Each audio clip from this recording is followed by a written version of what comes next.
رحمان بہت زیادہ مہربان، بہت زیادہ رحم فرمانے والا۔ قرآن مجید میں اللہ تعالیٰ فرماتے ہیں قُلِ ادْعُوا اللَّهَ أَوِ ادْعُوا الرَّحْمَٰنَ أَيَّمَّا تَدْعُوا فَلَهُ الْأَسْمَاءُ الْحُسْنَىٰ، کہہ دو اللہ کو پکارو یا رحمان کو پکارو، تم جس کو بھی پکارو گے سو یہ بہترین نام اسی کے ہیں، یعنی چاہو تو اللہ کہہ کے پکارو یا رحمان کہہ کے پکارو، کیونکہ رحمان بھی اس کا نام ہے۔ قرآن مجید کی ہر سورت سے پہلے سوائے سورت التوبہ کے بسم اللہ الرحمن الرحیم آتا ہے کہ اللہ کے نام کے ساتھ شروع کرتے ہیں جو بہت مہربان بار بار رحم فرمانے والا ہے۔ تو اس سے یہ پتہ چلتا ہے کہ اللہ سبحانہ وتعالیٰ کی اس صفت کی بہت زیادہ تکرار ہے قرآن مجید میں۔ سورۃ فاتحہ کے شروع میں بھی الحمد للہ رب العالمین الرحمن الرحیم، سب تعریف اللہ کے لیے ہے جو رب ہے تمام جہانوں کا۔ کون ہے وہ رب؟ جو بہت ہی مہربان ہے، جس نے ہم پر ساری نعمتیں اس زمین کے اندر سے بھی نکالی اور آسمان سے بھی برسائی اور ہر طرح سے ہمیں مالا مال کیا۔ یہ سب اس کی رحمت کی وجہ سے ہے، ورنہ ہم نے اپنے رب کے لیے کیا کیا ہے؟ اسے تو ہماری ضرورت بھی نہیں۔ ارشاد باری تعالیٰ ہے کتب علی نفسہ الرحمہ، اس نے اپنے اوپر رحمت کو لازم کر رکھا ہے، لکھ رکھا ہے، یعنی رحمت اس کی ہر چیز پر چھائی ہوئی ہے، ہر چیز پر غالب ہے۔ وہ بندوں کے ساتھ معاملہ بندوں کے اعمال کے مطابق نہیں کرتا، وہ اپنی رحمت کے ساتھ کرتا ہے۔ ہم بندے دن رات گناہ کرتے ہیں، دن رات اپنی جانوں پر ظلم کرتے ہیں، لیکن وہ ہم پر رحم کرتے ہوئے ہماری تمام ضروریات پوری کرتا ہے۔ الرحمن جو بہت ہی مہربان ہے، اس کی یہ رحمت صرف انسانوں پر ہی نہیں، تمام مخلوقات پر ہے، تمام حیوانات پر ہے، اور پھر یہ رحمت ہی ہے جو انسان کے لیے امید اور آرزو کے دروازے کھولتی ہے اور انسان کے اندر چھپی ہوئی فطرت کو ابھارتی ہے،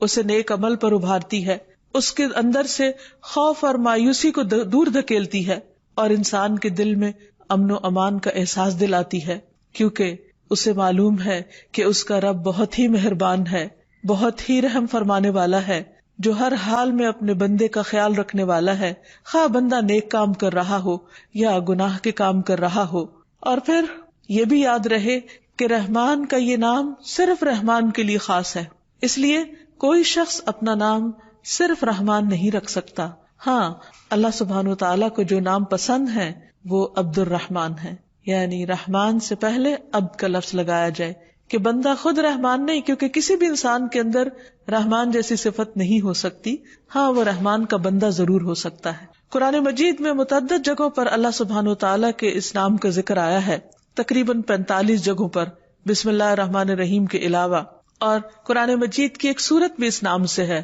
سورۃ الرحمن، جو بہت ہی خوبصورت اور بہت ہی پیاری سورت ہے، جس میں اللہ سبحانہ وتعالیٰ کی بہت ساری نعمتوں کا ذکر ہوا ہے جو اس نے اپنے بندوں کے لیے دنیا اور آخرت میں تیار کی ہیں، بہت ہی بہترین چیزیں، ان میں سے ایک ایک چیز کا نام لیا، لیکن حیرت ہوتی ہے کہ سب سے پہلے اس نے اپنی جس نعمت کا ذکر کیا ہے وہ قرآن کی تعلیم ہے۔ ارشاد باری تعالیٰ ہے، سورت کا آغاز ہوتا ہے الرحمن علم القرآن، کون ہے رحمان، کون ہے رحم فرمانے والا، کون ہے مہربان جو قرآن کی تعلیم دیتا ہے۔ گویا انسان کی جتنی بھی ضروریات ہیں وہ رحمان نے پوری کی، لیکن ان میں سے سب سے بڑی ضرورت یعنی ضرورت ہدایت کہ انسان اس زندگی میں کس طرح اپنے عقل اور شعور اور ہوش و حواس کو صحیح طور پر استعمال کرے، کسی بھی کام میں کون سا راستہ اختیار کرے، اس نے اس کے لیے انسان کو تنہا نہیں چھوڑ دیا۔ الذی اعطی کل شیء خلقہ ثم ہدی، جس نے ہر چیز کو ایک صورت بخشی پھر ان کو راہ دکھائی، جس طرح اس نے پودوں کو سکھایا کہ انہوں نے کیا پیدا کرنا ہے، کیسے ظاہر ہونا ہے، جس نے ایک چھوٹے سے چھوٹے جانور کو اپنا کام سکھایا، اسی نے انسان کو زندگی گزارنے کا مکمل ضابطہ حیات دیا، بہترین طریقہ سکھایا، انسان کی ہدایت کا بندوبست کیا اور قرآن کی تعلیم دی۔ پھر اس کے بعد خلق الانسان، انسان کی تخلیق کی بات ہوئی کہ یہ بھی اس کی رحمت ہے، علمہ البیان، اس کو بولنا سکھایا، اسے اظہار خیال کرنا سکھایا، یہ بھی رحمان کی رحمت ہے۔ تو بہرحال اللہ سبحانہ تعالیٰ کی اتنی نعمتیں ہیں، اتنی رحمتیں ہیں کہ جن کو انسان شمار نہیں کر سکتا، ان کو گن نہیں سکتا۔ اسی لیے سورۃ الرحمن میں بار بار اس آیت کی تکرار ہوتی ہے فَبِأَيِّ آلَاءِ رَبِّكُمَا تُكَذِّبَانِ، تم اپنے رب کی کون کون سی نعمتوں کا انکار کرو گے، کن کن نعمتوں کو جھٹلاؤ گے. تو ہم کسی بھی نعمت کا انکار نہیں کر سکتے، کیونکہ اگر رب عطا نہ کرے تو کوئی انسان یا کوئی دوسری مخلوق انسان کو یا دوسری مخلوقات کو وہ سب کچھ دے نہیں سکتی. اسی طرح قرآن مجید میں ایک اور جگہ پر آتا ہے هو اللہ الذی لا الہ الا هو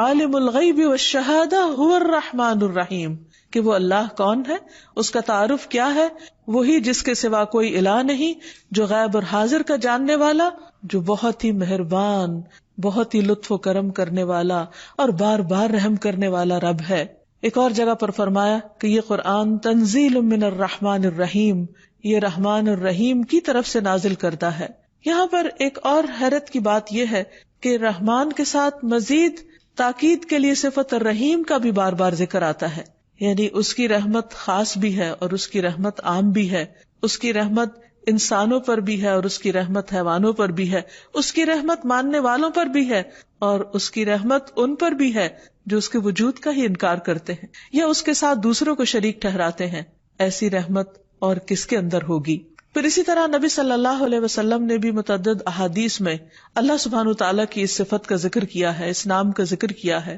اور اس کی نسبت سے کچھ تعلیمات دی ہیں. مثلا ایک حدیث میں نبی صلی اللہ علیہ وسلم نے فرمایا گھوڑے 3 قسم کے ہوتے ہیں، بعض گھوڑے تو رحمان کے ہوتے ہیں اور بعض انسان کے اور بعض شیطان کے، اور رحمان کا گھوڑا تو وہ ہوتا ہے جسے اللہ کے راستے میں باندھا جائے. تو گویا اللہ سبحانہ تعالیٰ کی یہ رحمت ہے کہ اس نے ہمارے لیے سواریوں کا انتظام کیا، یہ اس کی رحمت ہے کہ اس نے ہمارے کھانے پینے کے لیے طرح طرح کی چیزیں اگائی، اس کی رحمت ہے کہ اس نے ہمارے زبان کو ذائقہ کی قوت دی کہ ہم مختلف چیزوں کو چکھ سکیں اور ان سے لطف اٹھا سکیں. یہ اس کی رحمت ہے کہ اس نے صرف چکھنے کی نہیں سونگھنے کی صلاحیت بھی دی تاکہ جو چیز کھا رہے ہیں اس کے ذائقے کے ساتھ ساتھ اس کی خوشبو سے بھی فائدہ اٹھائیں. پھر اس نے ہمیں دیکھنے کی صلاحیت بخشی، یہ بھی اس کی رحمت ہے کہ جب ہم دیکھتے ہیں تو دیکھ کر بھی اس سے لطف اٹھاتے ہیں. پھر اسی طرح اس نے چھونے کی صلاحیت دی، اس کی مختلف طرح کی نعمتوں کو جب ہم کھا رہے ہوتے ہیں یا استعمال کر رہے ہوتے ہیں تو ان کو ہاتھوں سے چھو کر بھی ایک لذت حاصل کرتے ہیں. یہ سب کچھ اس کی رحمت ہی تو ہے کہ اس نے اپنے بندے کو اتنی بہترین قوتوں اور صلاحیتوں سے نوازا ہے. ان ساری نعمتوں کے ہوتے ہوئے انسان اپنے رب کا بڑا ہی ناشکرا ہے، اور رب اس بات کا شکوہ بھی کرتے ہیں. وہ رب رحیم قرآن مجید میں ہمیں بتاتے ہیں کہ بعض لوگ ایسے ہیں کہ جو رحمان کی ان نعمتوں کو، اس رحمت کو محسوس ہی نہیں کرتے. قرآن مجید میں آتا ہے وَإِذَا رَآكَ الَّذِينَ كَفَرُوا إِن يَتَّخِذُونَكَ إِلَّا هُزُوًا أَهَذَا الَّذِي يَذْكُرُ آلِهَتَكُمْ وَهُمْ بِذِكْرِ الرَّحْمَنِ هُمْ كَافِرُونَ. اور جب یہ منکر آپ کو دیکھتے ہیں تو بس مذاق ہی اڑانے لگتے ہیں، کہتے ہیں کیا یہی ہے وہ شخص جو تمہارے معبودوں کا ذکر کرتا ہے،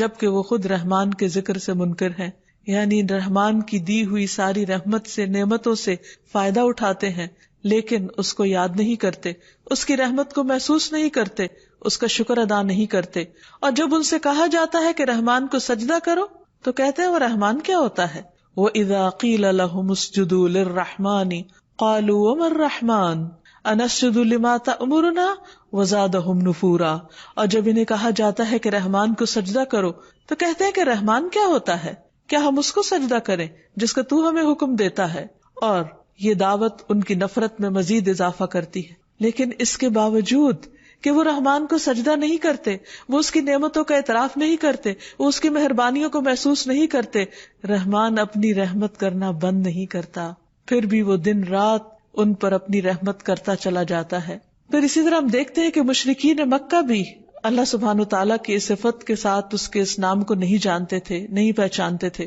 صلح حدیبیہ کا واقعہ تاریخ کا مشہور واقعہ ہے جس میں سہیل بن عمر آیا تو کہنے لگا کہ ہمارے اور اپنے درمیان صلح کی ایک تحریر لکھ لیں. چنانچہ نبی صلی اللہ علیہ وسلم نے کاتب کو بلوایا اور فرمایا کہ لکھو بسم اللہ الرحمن الرحیم، اللہ کے نام کے ساتھ جو مہربان ہے، رحمان ہے، بہت بار بار رحم فرمانے والا ہے. تو سہیل کہنے لگا اللہ کی قسم میں رحمان کو نہیں جانتا. یہ کس قدر حیرت کی بات ہے کہ جس کی رحمت سے ہم سانس لیتے ہیں، جس کی رحمت سے ہم چلتے پھرتے ہیں، جس کی رحمت سے یہ ساری کائنات ہمارے لیے مسخر کی گئی، جس کی رحمت کی وجہ سے ہمیں ہر چیز کی تعلیم دی گئی، ہمیں عقل اور سوچنے سمجھنے کی قوت دی گئی، اسی کو انسان نہ پہچانے، اسی کی ناشکری کرے. تو کہنے لگا کہ میں رحمان کو نہیں جانتا، وہ کیا چیز ہے؟ ہاں تم یوں لکھو بسمک اللہم، جیسے تم پہلے لکھا کرتے تھے۔ انسان کے لیے کس قدر بدقسمتی کی بات ہے کہ وہ اپنے رب کی رحمت کو محسوس نہ کرے، کیونکہ یہی رحمت انسان کے اندر ایک رقت پیدا کرتی ہے،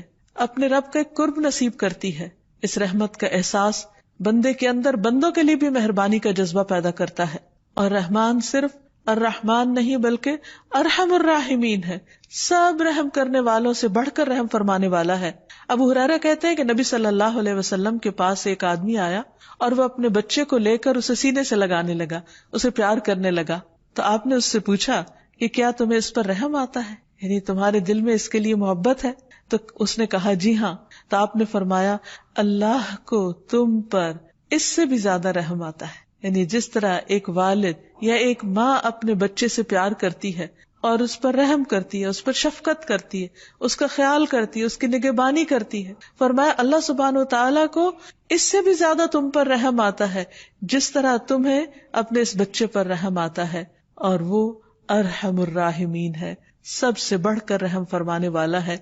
اور اس کی رحمت اس کے غضب پر غالب ہے۔ حضرت ابو ہریرہ کہتے ہیں کہ رسول اللہ صلی اللہ علیہ وسلم نے فرمایا جب اللہ تعالیٰ مخلوق کو پیدا کر چکا تو اپنی کتاب یعنی لوح محفوظ میں جو اس کے پاس عرش پر موجود ہے اس نے یہ لکھ دیا کہ میری رحمت میرے غضب پر حاوی ہے، یعنی اللہ سبحانہ تعالیٰ کی رحمت اس کے غصے اور اس کے غضب سے کہیں زیادہ ہے۔ ایک اور حدیث سے ہمیں پتہ چلتا ہے کہ اس کی رحمت کے 100 حصے ہیں جن میں سے اس نے صرف ایک حصہ زمین پر اتارا ہے۔ نبی صلی اللہ علیہ وسلم نے فرمایا اللہ کے لیے 100 رحمتیں ہیں، ان میں سے ایک جنات، انسانوں، چوپایوں اور کیڑوں مکوڑوں کے لیے نازل کی گئی ہے، یعنی ان کے اندر ڈال دی گئی ہے، اور اس رحمت کی وجہ سے وہ آپس میں ایک دوسرے پر مہربانی اور شفقت کرتے ہیں۔ اسی وجہ سے وحشی جانور اپنے بچے پہ شفقت کرتا ہے، یعنی دوسرے جانوروں کو وہ ہنٹ کر لیتا ہے، ان کا شکار کرتا ہے، لیکن اپنے بچے کو وہ پلنے دیتا ہے۔ اور اللہ سبحانہ تعالیٰ نے 99 رحمتیں بچا کر رکھی ہیں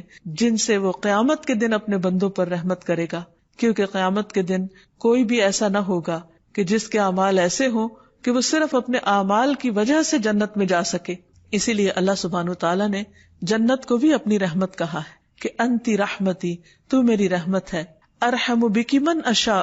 تیرے ذریعے میں جس پہ چاہوں گا رحم فرماؤں گا، یعنی کسی بھی انسان کا جنت میں جانا صرف اور صرف اللہ کی رحمت کی بنا پر ہے۔ پھر سوال یہ پیدا ہوتا ہے کہ اگر اللہ کی رحمت سے ہی جنت میں جانا ہے تو پھر اچھے عمل کی کیا ضرورت ہے؟ ہاں، اچھے اعمال، نیک اعمال، اللہ سبحانہ تعالیٰ کو راضی کرنے والے اعمال اللہ کی رحمت کو جوش میں لاتے ہیں، وہ اس کی رحمت کو لانے کا سبب بنتے ہیں۔ ایک اور حدیث میں بھی آتا ہے، نبی صلی اللہ علیہ وسلم نے فرمایا اللہ تعالیٰ نے اپنی رحمت کو 100 اجزاء میں تقسیم کیا جن میں سے 99 اس کے اپنے پاس ہیں اور ایک حصہ اس نے زمین پہ نازل کیا۔ اسی وجہ سے، اس ایک حصے کی وجہ سے جو اس نے پوری مخلوق کے اندر بانٹ دیا، مخلوق ایک دوسرے کے ساتھ نرمی اور مہربانی کا معاملہ کرتی ہے، اچھائی سے پیش آتی ہے، یہاں تک کہ گھوڑا اپنے بچے پر پاؤں نہیں مارتا، یعنی وہ جو ہر چیز کو پاؤں کے ساتھ دھکیل دیتا ہے وہ اپنے بچے کو نہیں دھکیلتا، اس اندیشے کے تحت کہ اسے کوئی نقصان نہ ہو۔ پھر یہ ہے کہ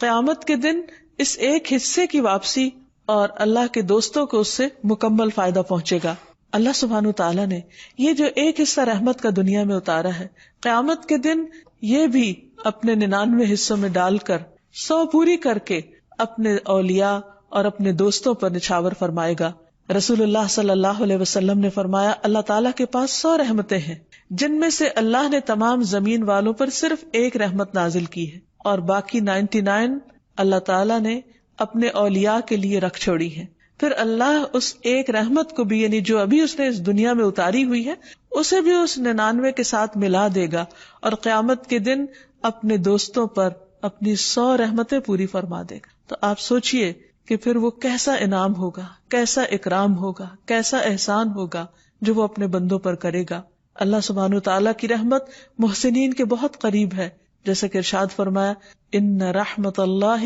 قریب من المحسنین، اللہ کی رحمت نیکی کرنے والوں، احسان کرنے والوں کے بہت قریب ہے۔ یعنی ویسے تو اللہ سبحانہ تعالیٰ کی رحمت ہر ایک کے لیے ہے، لیکن قیامت کے دن وہ خاص اس کے دوستوں کے لیے ہوگی۔ وہ دوست کون ہیں؟ جو اللہ سبحانہ تعالیٰ کو اس دنیا میں راضی کرتے ہیں، اس کے احکامات پر چلتے ہیں، اس کی عبادت کرتے ہیں، اس کی اطاعت کرتے ہیں، اس کی خوشی کو اپنی خوشی پر مقدم رکھتے ہیں، اس کی رضا کو اپنی رضا کے آگے رکھتے ہیں، ایسے لوگوں پر اللہ سبحانہ وتعالیٰ اپنی رحمتیں تمام کر دے گا۔ پھر اسی طرح یہ ہے کہ قیامت کے دن اللہ کے نافرمانوں پر بھی کچھ رحمت ہوگی۔ حدیث میں آتا ہے کہ وہ جہنمی جو اس میں ہمیشہ رہیں گے، یعنی جہنم میں، ان پر تو نہ موت آئے گی اور نہ ہی انہیں کوئی زندگی نصیب ہوگی۔ البتہ جن پر اللہ تعالیٰ اپنی رحمت کا ارادہ فرمائے گا انہیں جہنم میں موت دے دے گا، پھر سفارش کرنے والے ان کی سفارش کریں گے اور ہر آدمی اپنے دوستوں کو نکال کر لے جائے گا۔ وہ لوگ ایک خصوصی نہر میں جس کا نام نہر حیات ہے یا نہر جنت، وہاں غسل کریں گے اور ایسے اگائیں گے جیسے سیلاب کے بہاؤ میں دانا اگاتا ہے۔ تو بہرحال اللہ سبحانہ وتعالیٰ کی یہ رحمت اپنے دوستوں کے لیے تو خاص ہوگی، لیکن اس کی اس رحمت سے کچھ وہ بھی لوگ فائدہ اٹھائیں گے کہ جو اس کے نافرمان ہیں، جن کے پاس کوئی ایک بھی نیکی یا کوئی ایک بھی فرما برداری کا کام نہیں تھا۔ اس دنیا میں اگر انسان اللہ سبحانہ وتعالیٰ کی رحمت کو محسوس کرنا چاہے تو اس کے لیے لازم ہے کہ وہ باہر نکلے اور زمین و آسمان کی تخلیق پر غور کرے اور اللہ سبحانہ وتعالیٰ کی قدرت کے مشاہدات کو دیکھے کہ کس طرح بارش برستی ہے، کیونکہ بارش بھی اس کی رحمت کا ایک حصہ ہے، اور پھر کس طرح رات دن میں اور دن رات میں تبدیل ہو جاتے ہیں، کس طرح زمین پر یہ تبدیلی آ جاتی ہے، کس طرح سورج کی تپش فصلوں کو پکاتی ہے اور کس طرح چاند کی روشنی راتوں کو ٹھنڈک بخشتی ہے۔ قرآن مجید میں اللہ تعالیٰ فرماتے ہیں وَمِن رَحْمَتِهِ جَعَلَ لَكُمُ اللَّيْلَ وَالنَّهَارَ لِتَسْكُنُوا فِيهِ وَلِتَبْتَغُوا مِن فَضْلِهِ وَلَعَلَّكُمْ تَشْكُرُونَ، اور اس نے اپنی رحمت ہی سے تمہارے لیے رات اور دن کو بنایا تاکہ تم اس میں آرام کرو۔ یہ بندے کو جو نیند کی صلاحیت بخشی ہے، سونے کی جو توفیق دی ہے، یہ بھی اس کی رحمت ہے۔ اور جب رات آ جاتی ہے، رات کا اندھیرا گہرا چھا جاتا ہے اور ہر چیز سکون پکڑتی ہے، تو اپنے بندوں کو بھی رب سلا دیتا ہے، اور یہ بھی اس کی رحمت کی علامت ہے۔ اور پھر دن کو اس نے روشن بنایا، کس لیے؟ تاکہ تم اس میں اپنے رب کا فضل تلاش کر سکو، اپنے رزق کو تلاش کر سکو، دنیا میں کام کاج کر سکو، کیونکہ جب سورج نکلتا ہے تو انسان کے اندر ایک عجب طرح کی نشاط ہوتی ہے۔ اس وقت بھی انسان کو اپنے رب کی رحمت کو محسوس کرنا چاہیے۔ گرمی کے بعد جب ٹھنڈی ہوا چلتی ہے تو یہ کون چلاتا ہے؟ یہ بھی رب کی رحمت کی علامت ہوتی ہے۔ اسی طرح جیسے یہاں فرمایا وَهُوَ الَّذِي أَرْسَلَ الرِّيَاحَ بُشْرًا بَيْنَ يَدَيْ رَحْمَتِهِ وَأَنزَلْنَا مِنَ السَّمَاءِ مَاءً طَهُورًا، اور وہی ہے جس نے ہواؤں کو اپنی رحمت سے پہلے خوشخبری کے لیے بھیجا، یعنی بارش کے آنے سے پہلے جب ہوا چلتی ہے تو اس کی رحمت کو محسوس کرنا چاہیے۔ اور ہم نے آسمان سے پاک کرنے والا پانی اتارا، یعنی بارش کا پانی ہر چیز کو دھو ڈالتا ہے، درختوں کو، نباتات کو اور مختلف چیزوں کو، اور اس میں انسانوں اور حیوانوں کے لیے پینے کا بھی حصہ ہے۔ پھر آپ دیکھیے کہ اللہ سبحانہ وتعالیٰ کی رحمت جو ہے یہ اس کی کسی کمزوری کی وجہ سے نہیں ہے، وہ صاحب اقتدار ہے، وہ عرش پر مستوی ہے، وہ سب سے بلند ہے، اس کے باوجود مہربان ہے۔ دنیا میں آپ دیکھیں گے کہ عام طور پر جب کسی انسان کو کوئی اقتدار ملتا ہے یا کوئی طاقت ملتی ہے تو عموماً وہ ظالم ہو جاتا ہے، لیکن اللہ سبحانہ تعالیٰ سے بڑھ کر طاقت کس کے پاس ہے؟ اللہ سبحانہ تعالیٰ سے زیادہ بلند مقام کس کے پاس ہے؟ لیکن اس کے باوجود وہ مہربان ہے۔ قرآن مجید میں آتا ہے الرحمن علی العرش استوى، رحمان عرش پر مستوی ہے، یعنی اتنی بلندی پر ہونے کے باوجود وہ مہربان ہے۔ پھر اسی طرح قرآن مجید میں متعدد مقامات پر العزیز الرحیم کا لفظ آتا ہے۔ ایک طرف وہ زبردست ہے، وہ غلبے والا ہے، وہ قوت والا ہے، وہ اپنا حکم نافذ کر سکتا ہے، اور دوسری طرف وہ بہت مہربان ہے۔ عام طور پر بندوں کے اندر زیادہ تر وہ مہربان ہوتے ہیں جو اپنی کسی ویکنس کی وجہ سے دوسروں پر مہربانی کر رہے ہوتے، یا تو فطرتاً ان کے اندر ایک ایسی کیفیت ہوتی، یا پھر جب وہ دیکھتے ہیں کہ وہ کوئی قوت نہیں رکھتے، کوئی طاقت نہیں رکھتے، تو عام طور پر وہ مسکین ہو جاتے ہیں یا پھر نرم مزاج ہو جاتے ہیں۔ بائی چوائس بہت کم لوگ مہربانی کا رویہ اختیار کرتے ہیں، کیونکہ جو نعمتیں زیادہ ہوتی چلی جاتی ہیں، یعنی ان پر اللہ کا فضل زیادہ ہوتا ہے، وہ تو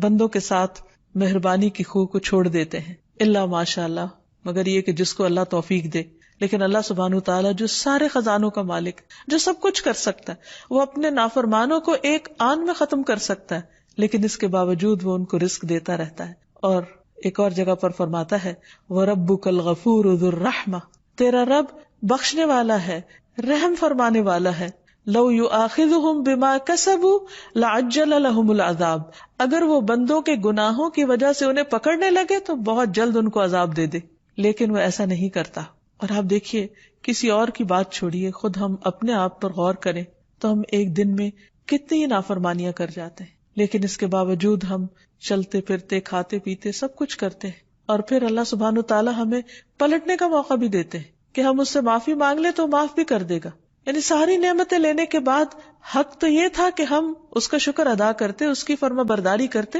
اس کو خوش کرتے، لیکن الٹا ہم اس کو ناراض کرتے. جب ناراض کر چکتے تو وہ پھر بھی ہمیں نہیں چھوڑتا. اس کی رحمت کو دیکھیے، پھر وہ اپنی طرف بلاتا ہے کہ آؤ اپنے رب کی طرف پلٹ آؤ، اس کی رحمت تمہیں ڈھانپ لے گی. پھر آپ دیکھیے کہ دنیا میں یہ ساری نعمتیں، یہ رحمتیں تو سب کے لیے عام ہیں، لیکن ایک دن پھر ایسا آئے گا کہ جب بندوں میں فرق کر دیا جائے گا. ایک طرف اس کے اطاعت گزار بندے ہوں گے جن پر وہ اپنی ساری نعمتیں اور رحمتیں پوری کرے گا، اور دوسری طرف اس کے گناہگار بندے ہوں گے. ان گناہگاروں میں سے بھی وہ بہت کو بخش دے گا، ہاں صرف ان کو چھوڑ دے گا جو شرک کرنے والے ہوں گے، کیونکہ اللہ سبحانہ تعالیٰ نے فرمایا کہ اللہ تعالیٰ سارے گناہوں کو معاف کر دے گا، ہاں شرک کا گناہ نہیں معاف کرے گا. جیسا کہ باقی تمام ناموں کے ساتھ اللہ سبحانہ تعالیٰ کو پکارا جاتا ہے، اسی طرح اس کی اس صفت کے ساتھ بھی اس کو پکارنا چاہیے. نبی صلی اللہ علیہ وسلم نے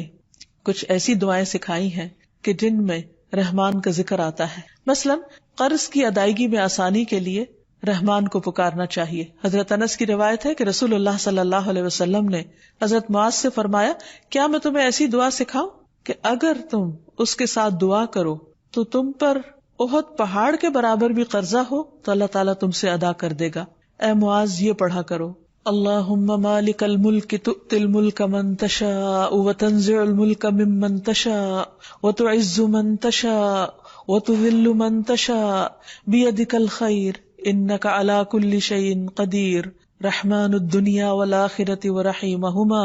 تعطیہما من تشاء وتمنع منہما من تشاء ارحمنی رحمتا تغنینی بہا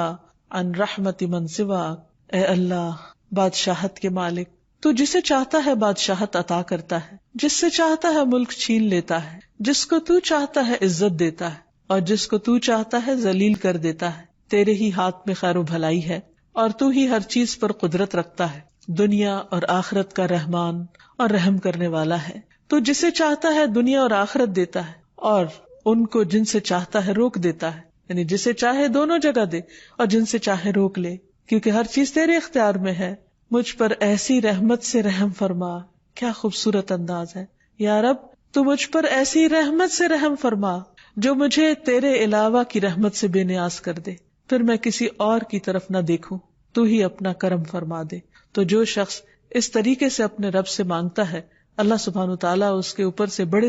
قرض اتار دیتے ہیں، خواہ احد پہاڑ جتنا ہی کیوں نہ ہو. اسی طرح ہم دیکھتے ہیں کہ اللہ سبحانہ تعالیٰ کی رحمت کی دعائیں مختلف انداز میں نبی صلی اللہ علیہ وسلم نے کی. مثلا نماز کے دوران 2 سجدوں کے بیچ میں جو دعا ہے، اللہم اغفر لی وارحمنی، اے اللہ مجھے بخش دے اور مجھ پر رحم فرما. اسی طرح قرآنی دعاؤں میں بھی واعف عنا واغفر لنا وارحمنا کے الفاظ آتے ہیں کہ اللہ تو ہمیں معاف کر دے، ہمیں بخش دے اور ہم پر رحم فرما. والدین کے لیے خاص دعا جو اللہ تعالیٰ نے سکھائی اپنے بندوں کو، وہ بھی رحمت ہی کی دعا ہے. وَقُلْ رَبِّ ارْحَمْهُمَا كَمَا رَبَّيَانِي صَغِيرًا، اے اللہ ان دونوں پر یعنی میرے والدین پر رحم فرما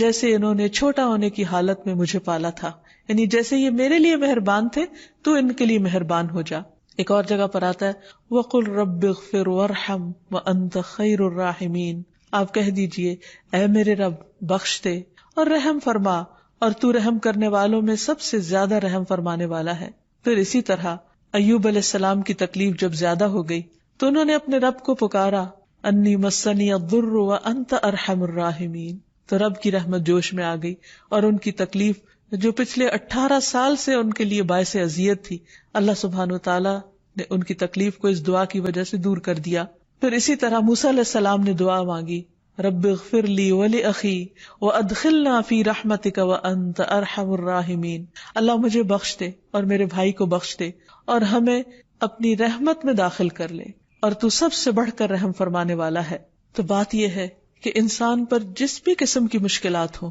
اور اس کے جیسے بھی حالات ہوں اور وہ جتنا بھی گناہگار ہو، اس نے کوئی بھی اگر زندگی میں زیادتی کی ہو تو اسے اپنے رب کی رحمت سے مایوس نہیں ہونا چاہیے. اسے رب کو یا رحمان کہہ کر اس کی رحمت کا مطالبہ کرنا چاہیے، اس کی رحمت کی دعا کرنی چاہیے، اس کی رحمت کو جوش میں لانا چاہیے، اسی کے دامن میں پناہ لینی چاہیے، اس لیے کہ وہ سب سے بڑھ کر رحم فرمانے والا ہے۔ کبھی بھی شیطان اگر دل میں یہ وسوسہ ڈالے کہ تم نے تو اتنے گناہ کر لیے ہیں کہ تمہاری دعا نہیں سنی جائے گی، تو اس خیال کو جھٹک دیجیے۔ بندہ ہمیشہ یہ یاد رکھے کہ میرا رب سب سے بڑھ کر رحمان ہے، ارحم الراحمین ہے، سب سے بڑھ کے رحم فرمانے والا ہے، اس لیے میں اسی کے در پر جھک جاؤں گا، اسی سے مانگوں گا اور وہ مجھ پر ضرور رحم فرمائے گا۔ پورے یقین اور پورے اعتماد کے ساتھ پکارتے رہیے۔ اب سوال یہ پیدا ہوتا ہے کہ اگر رب اتنا مہربان ہے تو بندے کو کیا کرنا چاہیے، ہمارے لیے کیا حکم ہے؟ پہلی بات تو یہ کہ رب کی رحمت کو محسوس کریں، مختلف آیات اور مختلف نشانیوں میں اس کی رحمت کو پہچانیں، خود اپنے وجود اور خود کو ملنے والی نعمتوں کی پہچان کریں، ان کو شمار کریں، ان کا احساس کریں، پھر اپنے گناہوں کو دیکھیں اور پھر اپنے اندر ایسی صفات پیدا کرنے کی کوشش کریں کہ جو رحمان کو پسند ہو، تاکہ ہم عباد الرحمن بن جائیں۔ قرآن مجید میں اللہ تعالیٰ فرماتے ہیں وَعِبَادُ الرَّحْمَنِ الَّذِينَ يَمْشُونَ عَلَى الْأَرْضِ هَوْنًا، اور رحمان کے بندے تو وہ ہوتے ہیں جو زمین پر آہستگی سے چلتے ہیں، دوسرے لفظوں میں زمین پر رحم کرتے ہوئے، پاؤں مار کر نہیں چلتے، تکبر سے نہیں چلتے، آہستگی سے چلتے ہیں، وہ ہر ایک کے حقوق کا خیال رکھتے ہیں۔ وَإِذَا خَاطَبَهُمُ الْجَاهِلُونَ قَالُوا سَلَامًا، اور جب جاہلوں سے، لا علم لوگوں سے ان کی بات ہوتی ہے یا لا علم لوگ ان سے بات کرتے ہیں یا کوئی جھگڑا کرتے ہیں یا ان کے ساتھ کوئی بد اخلاقی برتتے ہیں تو وہ ان کے ساتھ الجھتے نہیں، ان کے ساتھ سخت باتیں نہیں کرتے، قالوا سلاما، ان پر سلامتی بھیج کر ان سے الگ ہو جاتے ہیں، بات کو طول نہیں دیتے۔ یہ ہیں ان بندوں کی خصوصیات جو اپنے رب کی رحمت کو پہچانتے ہیں۔ والذین یبیتون لربہم سجدا وقیاما، اور جو راتیں اس حال میں گزارتے ہیں کہ اپنے رب کے حضور سجدے اور قیام کرتے ہیں تاکہ اپنے رب کی رحمت کو پکار سکیں۔ والذین یقولون ربنا اصرف عنا عذاب جہنم ان عذابها کان غراما، اور جو کہتے ہیں اے ہمارے رب ہم سے جہنم کا عذاب پھیر دے، بے شک اس کا عذاب ہمیشہ کے لیے چمٹ جانے والا ہے۔ اگرچہ وہ جانتے ہیں کہ رب مہربان ہے، لیکن اس کے ساتھ ساتھ اپنے گناہوں سے ڈرتے ہیں اور گناہوں کی سزا سے بچنے کی فکر کرتے ہیں۔ انہا ساءت مستقرا ومقاما، بے شک وہ بری ٹھہرنے کی جگہ اور بری اقامت کی جگہ ہے، یعنی وہ سمجھتے ہیں کہ جہنم بہت برا ٹھکانہ ہے۔ یعنی اللہ سبحانہ وتعالیٰ کی رحمت کا غلط مطلب نہیں لیتے، بلکہ اس کی رحمت کے تقاضے کے طور پر ایسے کام کرتے ہیں، ایسی دعائیں مانگتے ہیں کہ جس سے اس کی رحمت سے وہ محروم نہ رہ جائیں۔ والذین اذا انفقوا لم یسرفوا، رحمان کے بندوں کی اور کیا خصوصیات ہوتی ہیں؟ وہ بندے ہوتے ہیں جب وہ مال خرچ کرتے ہیں تو اسراف نہیں کرتے، فضول خرچی نہیں کرتے، کیونکہ ایک اور جگہ پر آتا ہے ان المبذرین کانوا اخوان الشیاطین وکان الشیطان لربہ کفورا، کہ فضول خرچ شیطان کے بھائی ہوتے ہیں اور شیطان اپنے رب کا بہت ہی ناشکرا ہے۔ تو رحمان کے بندے خرچ میں اعتدال کی راہ اختیار کرتے ہیں، نہ اسراف کرتے ہیں، ولم یقتروا، اور نہ ہی وہ تنگی سے خرچ کرتے ہیں، وکان بین ذلک قواما، اور ان کا خرچ اس کے درمیان معتدل ہوتا ہے، یعنی اعتدال کی راہ ہوتی ہے۔ اللہ کی صفت رحمان کو پہچاننے والے تو وہ ہوتے ہیں جن کے دلوں میں رحمت ہوتی ہے، جو دوسرے بندوں پر، دوسری مخلوق پر مہربان ہوتے ہیں، جو دوسروں کا دکھ، درد، تکلیف، پریشانی اور غم کو محسوس کر سکتے ہیں۔ وہ ہر ایک کے لیے مہربان ہوتے ہیں، ان کے لیے بھی جو ان کے ساتھ اچھا کرے اور ان کے لیے بھی جو ان کے ساتھ اچھا نہ کرے، جیسے نبی صلی اللہ علیہ وسلم اپنے دشمنوں کے لیے بھی مہربان تھے۔ فَلَعَلَّكَ بَاخِعٌ نَفْسَكَ عَلَىٰ آثَارِهِمْ إِن لَّمْ يُؤْمِنُوا بِهَٰذَا الْحَدِيثِ أَسَفًا، کہ شاید آپ اپنی جان ان کے پیچھے غم سے ہلاک کر لیں اگر وہ اس بات پر ایمان نہ لائے، یعنی جو ایمان نہ لائے، جو آپ کی دعوت پر لبیک نہیں کہنے والے تھے، آپ ان کے لیے بھی روتے تھے، ان کے لیے بھی درد محسوس کرتے تھے۔ تو رحمان کا بندہ وہی ہوتا ہے جو سارے اہل زمین پر مہربان ہوتا ہے، جیسا کہ ابو داؤد کی روایت میں آتا ہے رحم کرنے والوں پر رحمان رحم کرتا ہے، اہل زمین پر رحم کرو، آسمان والا تم پر رحم کرے گا۔ ایک اور جگہ پر آتا ہے رحم کرنے والوں پر رحمان بھی رحم کرتا ہے، تم زمین والوں پر رحم کرو، آسمان والا تم پہ رحم کرے گا۔ رحم بھی رحمان کی شاخ ہے، جس نے اس کو جوڑا اللہ بھی اس سے رشتہ جوڑ لیں گے، اور جو اسے کاٹے گا اللہ اس سے تعلق کاٹ لیں گے۔ رحم کریں گے تو رحم پائیں گے. ایک مرتبہ نبی صلی اللہ علیہ وسلم نے منبر پر یہ بات ارشاد فرمائی، تم رحم کرو تو تم پر بھی رحم کیا جائے گا، تم معاف کر دو تو تمہیں بھی معاف کر دیا جائے گا. اور فرمایا ہلاکت ہے ان لوگوں کے لیے جو صرف باتیں سنتے ہی ہیں، ہلاکت ہے ان لوگوں کے لیے جو اپنے گناہوں پر جانتے بوجھتے اصرار کرتے رہتے ہیں. پھر انسان کی یہ رحمت صرف گھر سے باہر کے لوگوں کے ساتھ نہیں ہونی چاہیے، گھر والوں کے ساتھ بھی ہونی چاہیے. حضرت انس کہتے ہیں کہ رسول اللہ صلی اللہ علیہ وسلم اپنے گھر والوں اور بچوں کے لیے بہت رحم دل تھے، یعنی جو جتنا کمزور ہو اس کے ساتھ اتنی ہی مہربانی کا سلوک ہو. حضرت ابو ہریرہ کہتے ہیں کہ رسول اللہ صلی اللہ علیہ وسلم نے حضرت حسن بن علی کو بوسہ دیا تو آپ کے پاس اقرا بن حابس بیٹھے ہوئے تھے، تو انہوں نے کہا میرے 10 بیٹے ہیں اور میں نے ان میں سے کبھی کسی کو نہیں چوما. آپ نے ان کی طرف دیکھا اور فرمایا جو رحم نہیں کرتا اس پر رحم نہیں کیا جاتا. ایک اور جگہ پر آتا ہے کہ اگر اللہ نے تیرے دل سے رحم چھین لیا ہے تو میں کیا کر سکتا ہوں. تو گویا چھوٹے بچوں کے ساتھ رحمت اور شفقت کا معاملہ. پھر فقراء اور مساکین کے ساتھ، بعض اوقات ہم کوئی بیمار ہو، کوئی دکھی ہو، تکلیف میں ہو، اس کے ساتھ پھر بھی مہربانی کا سلوک کر لیتے ہیں، لیکن عموماً سوسائٹی کے محروم طبقات فقراء اور مساکین کے لیے نہیں سوچتے. حالانکہ ابو ذر رضی اللہ عنہ کی روایت میں ہے کہ مجھے میرے خلیل نے 5 باتوں کا حکم دیا، یعنی نبی صلی اللہ علیہ وسلم جو میرے دوست تھے انہوں نے 5 چیزوں کا حکم دیا. نمبر 1 مساکین پر رحم کرنے اور ان سے قریب رہنے کا. نمبر 2 اپنے سے نیچے والے کو دیکھنے اور اوپر والے کو نہ دیکھنے کا. نمبر 3 صلہ رحمی کرنے کا کہ اس کو نہ توڑا جائے. نمبر 4 حق بات یعنی سچ بات کہنے کا خواہ وہ تلخی کیوں نہ ہو، اور یہ کہ میں کثرت سے لا حول ولا قوت الا باللہ پڑھا کروں. پھر اسی طرح پرندوں اور جانوروں کے ساتھ رحم کرنے کا حکم ہے. نبی صلی اللہ علیہ وسلم نے فرمایا جس نے رحم کیا اگرچہ چڑیا کو ذبح کرنے کا معاملہ ہی کیوں نہ ہو، یعنی ایک جانور کو ہی ذبح کرنا کیوں نہ ہو، تو اللہ تعالیٰ قیامت کے دن اس پر رحم فرمائے گا. ایک آدمی نے کہا اللہ کے رسول صلی اللہ علیہ وسلم میں ایک بکری ذبح کرتا ہوں اور اس کے ساتھ شفقت کرتا ہوں، یعنی پیار سے اور اچھے طریقے سے. آپ نے فرمایا اگر تم بکری کے ساتھ شفقت کرتے ہو تو اللہ سبحانہ وتعالیٰ تم پر رحم فرمائے گا. تو حقیقت یہ ہے کہ ہمیں ہر ایک کا احساس کرنا چاہیے. آپ صلی اللہ علیہ وسلم نماز پڑھاتے ہوئے اگر کسی بچے کے رونے کی آواز سن لیتے تو آپ اپنی نماز کو مختصر کر دیتے تھے. بچے کی ماں پر رحمت کرتے ہوئے یا بچے پر رحمت کرتے ہوئے کہ وہ اپنی ماں کے لیے پریشان ہو رہا ہے، اور اس شخص میں کوئی خیر اور بھلائی نہیں جس کے اندر رحم کا جذبہ نہیں. اور نبی صلی اللہ علیہ وسلم پر جب دوزخ پیش کی گئی تو اس میں آپ نے بنی اسرائیل کی ایک عورت کو دیکھا جس نے بلی کو باندھ رکھا اور اس پر رحم نہ کیا اور اسے کھانے کے لیے کچھ نہ دیا اور نہ اسے چھوڑا کہ وہ خود اپنے لیے کچھ ڈھونڈ کر کھا لے. تو خواہ کوئی کتنا ہی عبادت گزار ہو لیکن اگر وہ بندوں پر رحم نہیں کرتا تو وہ رحم کا مستحق نہیں. اللہ تعالیٰ سے دعا ہے کہ وہ ہم سب پر رحم فرمائے اور ہمارے دلوں کے اندر دوسروں کے لیے رحم کا جذبہ ڈال دے. وآخر دعوانا ان الحمد للہ رب العالمین.